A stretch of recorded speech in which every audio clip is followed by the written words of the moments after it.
Extra run चुराने की नाकाम कोशिश बल्लेबाज द्वारा। खींच के मारा है शॉट को और गेंद को भेज दिया सीधा तारामंडल में।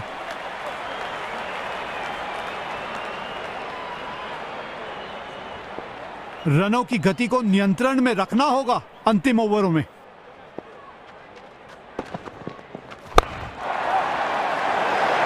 जितनी ताकत से मारा था इस शॉट को इन्होंने, निश्चित तौर पे ये गेंद सीधा बाहर ही जाएगी।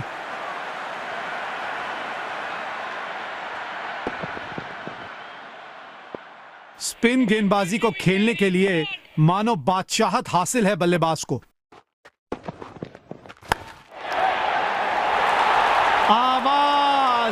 आवाज बहुत ही अच्छी आई है। जहां पहुंचाना चाहते थे वहां पहुंचा दिया इस गेंद को।